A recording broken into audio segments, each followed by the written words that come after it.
مولا تبارک و تعالی مرحوم گلزار حسین صاحب کی مغفرت اور بخشش فرمائے۔ عزیزان محترم، تو یہ ہمارے نبی صلی اللہ علیہ وآلہ وسلم کی شان ہے، اور آپ غور کریں گے قیامت کے میدان میں اللہ کے نبی فرماتے ہیں حشر کا میدان ہوگا، سب سے پہلے اپنی قبر انور سے میں اٹھوں گا، اور جب سارے نبی خاموش ہوں گے تو میں خدا سے کلام کروں گا، جب سارے لوگ جنت میں جانے سے روکے جائیں گے تو میں جنت کی زنجیر پکڑ کے ہلاؤں گا، جنت کا دروازہ کھولا جائے گا۔ میری امت سب سے بعد میں آئی ہے لیکن میرے صدقے میں جنت میں سب سے پہلے داخل پیش حق مزدہ شفاعت کا سناتے جائیں گے، آپ روتے جائیں گے ہم کو ہنساتے جائیں گے، آپ روتے جائیں گے ہم کو ہنساتے جائیں گے، دل نکل جانے کی جہاں ہے آہ کن آنکھوں سے وہ ہم سے پیاسوں کے لیے دریا بہاتے جائیں گے، خاک ہو جائیں عدو جل کر مگر ہم تو رضا، دم میں جب تک دم ہے ذکر ان کا سناتے جائیں گے، باغ جنت میں محمد مسکراتے جائیں گے، پھول رحمت کے گریں گے ہم اٹھاتے جائیں گے، خلد میں ہوگا ہمارا داخلہ اس شان سے یا رسول اللہ کا نعرہ لگاتے جائیں گے۔ عزیزان محترم، تو یہ ہمارے نبی صلی اللہ علیہ وآلہ وسلم ہیں جو قیامت کے میدان میں اپنے گناہگار امتیوں پر نظر کرم فرمائیں گے، اور عالم یہ ہوگا اچھا ابھی جو ہماری زندگی گزر رہی ہے تو اس پر ہمیں توجہ کرنی چاہیے کہ ہم اپنی نمازیں ادا کریں، قرآن کی تلاوت کریں، غریبوں کی مدد کریں، یتیموں کی مدد کریں، ماں باپ کی خدمت کریں، اور اب ماں باپ کے لیے سب سے بڑا تحفہ یہ ہے کہ جب ان کا انتقال ہو جائے تو ان کے ایصال ثواب کے لیے دین کی محفلیں کریں۔ یہ جو محفل ہو رہی ہے، اب اس محفل میں ذکر خیر ہو رہا ہے، قل هو اللہ احد اللہ الصمد لم یلد ولم یولد ولم یکن له کفوا احد۔ یہ قرآن کی ایک سورت ہے، اس کو پڑھنے کا ثواب اتنا زیادہ ہے کہ ایک مرتبہ ایک شخص نے قبرستان میں جا کر صرف اس کو پڑھا تو پورے سال تک قبر کے مدفونین حضرات اس ثواب کو بانٹتے رہے۔ جب قرآن میں سورہ اخلاص کی تلاوت کا یہ عالم ہے تو آپ غور کریں کہ پورے قرآن کی تلاوت کا عالم کیا ہوگا۔ ماشاءاللہ عزیزان محترم، مجھے خوشی ہو رہی ہے کہ آپ سب اس انداز کے ساتھ یہاں تشریف لائے، اللہ رب العالمین سب کا آنا قبول کرے، مرحوم گلزار حسین صاحب کی مغفرت اور بخشش فرمائے۔ میں بنگلور کی سائیڈ تھا مگر یہ ہمارے سراج بھائی نے کہا کہ ماشاءاللہ پروگرام ہم رکھ رہے ہیں، آپ کو آنا ہے، تو سبحان اللہ بھائی کی بھی شادی تھی ہمارے، اور یہ دیکھیں کہ اس موقع پر الحمدللہ ہماری یہاں پر بھی حاضری ہو گئی، اور میں دعا کرتا ہوں کہ مولا تبارک و تعالی علماء سے ایسی محبت کا صلہ انہیں دونوں جہاں میں عطا فرمائے۔ فی الحال عزیزان محترم، ایمان والی کی زندگی اس انداز کے ساتھ گزرنی چاہیے کہ ہم خرافات کے بجائے دینی باتوں پر توجہ کریں، دینی معاملات پر توجہ کریں، ہم اپنے نبی سے سب سے زیادہ محبت کریں، اس لیے کہ ہم اگر سانس لے رہے ہیں تو ان کا صدقہ ہے، ہم اگر دنیا میں آئے ہیں تو یہ ان کا صدقہ ہے، اور زمانے بھر کا یہ قاعدہ ہے کہ جس کا کھانا اسی کا گانا، تو نعمتیں جن کی کھا رہے ہیں انہی کے ہم گیت گا رہے ہیں، نعمتیں ان کی کھا رہے ہیں نا۔ لا ورب العرش، جس کو جو ملا ان سے ملا، خانہ کعبہ بھی ایک نشانی ہے اور گنبد خضرا بھی ایک نشانی ہے۔ سنیتا ولیم نے یہ جا کر کے الحمدللہ ثابت کیا، اللہ رب العالمین سے دعا ہے کہ مولا تبارک و تعالی غیروں کو بھی ایمان کی دولت سے مالا مال فرمائے۔ ہم تو یہی دعا کرتے ہیں، کسی کے لیے برائی کی دعا نہیں کرتے، بلکہ جو بھی اگر غلط لگتا ہے ہمیں تو اس کے لیے دعا کرتے ہیں کہ اللہ اسے ایمان کی دولت عطا فرمائے، کیونکہ ایمان کی دولت سب سے بڑی دولت ہے۔ مارک زکربرگ ہو یا وارن بفیٹ ہو یا بل گیٹس ہو، یہ مالدار تو بہت ہو گئے لیکن عزیزان محترم ایمان کی دولت ان کے پاس نہیں ہے، تو یہ ہمارا ایمان والا اگر رکشہ بھی چلا رہا ہے تو وہ ان سے بہتر ہے، کیونکہ ان کے پاس ایمان کی دولت نہیں ہے اور اس کے پاس نبی کی غلامی کی دولت ہے۔ بے شک بے شک، جو نبی کا غلام ہے، نبی کی غلامی میں دنیا سے گیا، وہ مرتا نہیں ہے، وہ زندہ رہتا ہے، وہ آباد رہتا ہے۔ اور جیسا کہ وہ اشعار کہہ رہا تھا، وہ اشعار کو پورا کر دوں آپ کے سامنے کہ دنیا رسول پاک کی عقبہ رسول کا، یہ ساری کائنات ہے صدقہ رسول کا، جنت کی دو نشانیاں دنیا میں دیکھ لو، کعبہ خدائے پاک کا، روضہ رسول کا، اور مانا رسول پاک کا سایہ نہیں مگر ہم عاصیوں کے سر پہ ہے سایہ رسول کا، بخشش کو لازمی ہے ضمانت رسول کی، ہے دو جہاں میں ہم کو ضرورت رسول کی، دو جہاں، یہ مت سوچنا کہ صرف اس جہان میں ضرورت ہے، اس جہان میں بھی ضرورت ہے، اس جہان میں۔ ڈاکٹر ایچ مائیکل ہارٹ نے کہا، he was the only man in history who was supremely successful on both the religious and secular levels. یہ وہ کہہ رہا ہے جو غیر مسلم ہے, جو ایک ڈاکٹر ہے, عیسائی ہے. کیا کہہ رہا ہے؟ وہ کہہ رہا ہے کہ he was the only man in history, کہ پوری ہسٹری میں وہ اکیلے انسان. ہمارے نبی کے بارے میں اس نے کہا کہ جو سیاست میں بھی کامیاب ہیں, عدالت میں بھی کامیاب ہیں, شجاعت میں بھی کامیاب ہیں, دینی اعتبار سے بھی کامیاب ہیں, اور اخروی اعتبار سے بھی, دنیاوی اعتبار سے بھی کامیاب ہیں. یہ اس نے پوری لسٹ بنائی. حالانکہ یہ وہ باتیں ہیں جن کی تفصیل کروں تو کافی ٹائم ہو جائے گا, مگر میں یہ بتانا چاہتا ہوں کہ جس نبی کی تعریف غیر مسلم بھی کرتے ہوں, ہمیں ان سے کتنی محبت کرنی چاہیے. اور ہمارے نبی دیکھو آگے کی بات بھی جانتے ہیں جو ہونے والا ہے. اب چور کی سزا اسلام میں کیا ہے؟ ہاتھ کاٹنا. کوئی چوری کر لے تو کیا ہے؟ ہاتھ کاٹنا. اللہ کے نبی کی بارگاہ میں مسئلہ آیا کہ یا رسول اللہ صلی اللہ علیہ وسلم, اس نے چوری کی, ایک شخص نے, تو اللہ کے نبی نے فرمایا اس کی گردن کاٹ دو. کیا فرمایا؟ گردن کاٹ دو. اب صحابہ کرام حیران کہ یا رسول اللہ چور کا تو ہاتھ کٹتا ہے, آپ گردن کاٹنے کی بات فرما رہے ہیں. تو اللہ کے نبی نے فرمایا ٹھیک ہے پھر ہاتھ کاٹ دو.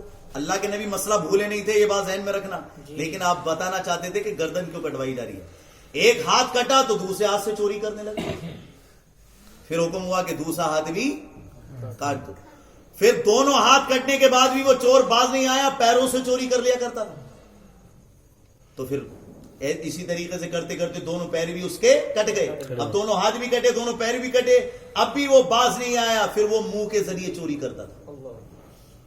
تو پھر بعد میں شریعت کا یہی مسئلہ آیا کہ اب جب منہ کے ذریعے بھی چوری کرنے لگا ہے تو گردن کاٹ. اور ہمارے نبی نے کتنے پہلے فرما دیا تھا, جو ہو چکا ہے جو ہوگا حضور جانتے ہیں, تیری عطا سے خدایا حضور جانتے ہیں, کہاں سے کس نے پکارا حضور جانتے ہیں.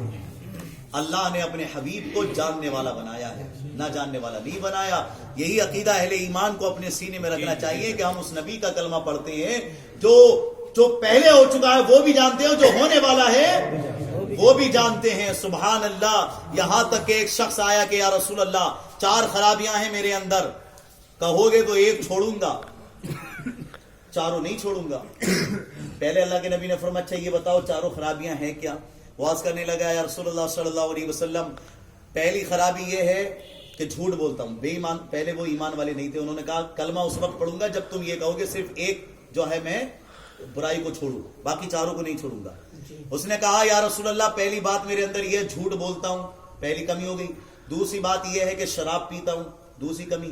تیسری کمی یہ ہو گئی کہ چوری کرتا ہوں, اور چوتھی کمی یہ ہو گئی کہ وہ بدکاری بھی کرتا ہوں, ہے نا. اب چاروں باتیں بتا دی.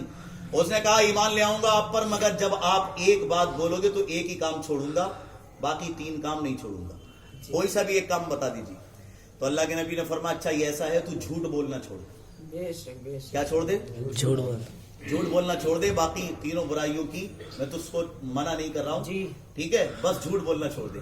اچھا یہ بھی اختیار نبی کا ہے, یہ بھی اختیار نبی کا ہے کہ وہ اجازت دے دیں. سمجھ رہے ہو میری بات کو؟ اگر ہمارے پاس کوئی یہ مسئلہ لے کے آیا کہ مولانا صاحب میں ایمان لے آؤں گا, شراب پینے کی اجازت مل جائے اور بدکاری کی اجازت اور چوری کرنے کی اجازت مل جائے, تو ایمان لے آئے گا وہ, ہم اسے اجازت نہیں دے سکتے. اگر ہم نے اجازت دے دی تو وہ تو ایمان والا بن جائے گا, لیکن ہمارا ایمان چلا جائے گا. یہ اختیار بھی نبی کے پاس ہے. گہری بات ہے بہت زیادہ. یہ اختیار بھی نبی کے پاس ہے کہ جس کو جو چاہیں آپ اجازت دے دیں اور جس بات سے منع کر دیں. لیکن اب یہاں پہ ہمارے نبی نے جھوٹ سے منع کیا ہے صرف کیونکہ آگے کی بات اللہ کے حضور جانتے. سمجھ رہے ہو آپ؟ اب وہ شخص گھر گیا, دل میں خیال آیا کہ چلو 3 کاموں کی تو اجازت مل گئی نا, ایک کام چھوڑنے کے لیے کہا ہے. اب اس نے گھر جا کے رخ کیا سب سے پہلے شراب خانے کا. شراب خانے کی طرف گیا, اور جب جا کر کے اس نے جیسے ہی سوچا کہ یار میں کل اللہ کے نبی کی بارگاہ میں جاؤں گا اور اللہ کے نبی نے مجھ سے پوچھ لیا کہ شراب پی تھی, تو صحابہ کرام کے سامنے مجھے کہتے ہوئے بڑی شرم آئے گی کہ جھوٹ نہیں بول سکتا نا. فرمایا تھا نا اللہ کے نبی نے جھوٹ نہ بولنا. بس وہیں سے پیچھے آ گیا, توبہ کر لی. رات میں ارادہ کیا بدکاری کی جگہ جانے کا, غلط کام کے لیے جیسی قدم اٹھائے سوچنے لگا کہ اگر اللہ کے نبی نے صبح میں پوچھ لیا کہ یہ غلط کام کیا تھا تو پھر میں کیا جواب دوں گا؟ بس وہیں سے قدم پیچھے واپس کر لیا. اب دل میں خیال آیا کہ چوری کروں کہیں، لیکن چوری کے لیے کیسے جاتا؟ وہی خیال پھر دل میں آ گیا. ایک گناہ چھوڑنے کے لیے کہا تھا، سبحان اللہ. دوسرے دن کو آ کے عرض کرتا ہے، یا رسول اللہ میں آپ پر قربان، آپ کے دین پر قربان، آپ کی سوچ و فکر پہ قربان کہ آپ کی ایک بات پر عمل کیا، اللہ نے سارے گناہوں سے مجھے بری کر دیا. سبحان اللہ، سبحان اللہ، سبحان اللہ. دیکھ رہے ہو، ہماری تمہاری نگاہ اتنی آگے نہیں دیکھتی. ہم تو سمجھتے ہیں بس یہی سب کچھ ہے اور یہی پہ سب کچھ ہے، لیکن اللہ کے نبی صلی اللہ علیہ وسلم بہت آگے تک دیکھتے ہیں. یہاں تک کہ اللہ کے نبی نماز پڑھا رہے تھے تو کچھ لوگ نماز کے بعد فارغ ہوئے تو پچھلی والی صف میں سے بلایا اور کہا، ادھر آؤ. تم کیا سمجھتے ہو کہ میں صرف آگے کی طرف دیکھتا ہوں؟ بلکہ جیسے مجھے آگے دکھائی دیتا ہے ویسے پیچھے کی جانب بھی میری نگاہیں رہتی ہیں، پیچھے بھی دیکھتا ہوں میں. تم اپنے رکوع اور سجود کو ٹھیک کرو. دیکھ رہے ہو آپ؟ سبحان اللہ. عزیزان محترم، تو یہ ہمارے نبی صلی اللہ علیہ وآلہ وسلم ہیں جو برائیوں سے بھی بچاتے ہیں، ایمان کی جانب بھی لاتے ہیں، اور اپنے غلاموں کو سبحان اللہ یعنی پریشانیوں سے آزادی بھی عطا فرماتے ہیں. اب ایک صحابی عرض گزار ہوئے، یا رسول اللہ، یہ حدیث سنا رہا ہوں آپ کو. ایک حدیث سننے کے لیے صحابہ اکرام نے 2 مہینے کا سفر کیا ہے. جی بے شک. حضرت ایوب انصاری نے مدینے سے سفر کیا تھا مصر کا. کتنے مہینے کا؟ 2 مہینے کا. اور 2 مہینے کا سفر کیا تھا. وہ حدیث پاک کون سی تھی سناؤں آپ کو؟ جو حضرت عقبہ ابن عامر اس کے راوی تھے، انہوں نے بتایا کہ اللہ کے نبی نے یہ فرمایا ہے کہ جو دنیا میں اپنے بھائی کے عیبوں کو چھپائے گا، غور کیجئے گا، جو دنیا میں اپنے بھائی کے عیبوں کو چھپائے گا، اللہ قیامت میں اس کے عیبوں کو چھپا دے گا. آج یہ زمانہ ہے ایسا. آج تو جس میں عیب نہ ہو لوگ اس میں بھی عیب نکالنے لگتے ہیں. کسی کا عیب کھل جائے تو مزے لیتے ہیں کہ بچہ ہوا ذلیل ہوگا. ابھی ہمارے نبی نے یہ مزاج نہیں دیا، بلکہ فرمایا اپنے بھائی کے بہن کے عیبوں کو چھپاؤ. تم ان کے عیبوں کو چھپاؤ گے، اللہ قیامت میں تمہارے عیبوں کو چھپائے. کوئی بھی اگر کسی کا عیب آگے بیان کرے وہیں روک دو اس کو کہ بھئیے اس کی ضرورت نہیں ہے. کلمہ پڑھ لے، درود و سلام پڑھ لے، نبی کی تعریف کر لے، غوث اعظم کا ذکر کر لے، یا کوئی اچھی بات کر لے، وضو کے فرائض بتا، نماز کے مسائل بتا. یہ فالتو باتوں کے لیے ہمارے پاس ٹائم نہیں ہے. کسی کی برائی کرنے سے بہتر ہے کہ مسجد میں آ جا، نماز ادا کر لے. یہ چیزیں بتانی چاہیے. عیبوں کو چھپانے کا حکم ہے، عیبوں کو بتانے کا حکم نہیں ہے. اور اس حدیث کو سننے کے لیے مدینے سے مصر کا سفر کیا انہوں نے. اور آپ تو ماشاءاللہ اتنے خوش نصیب ہیں کہ صرف گھر سے آئے.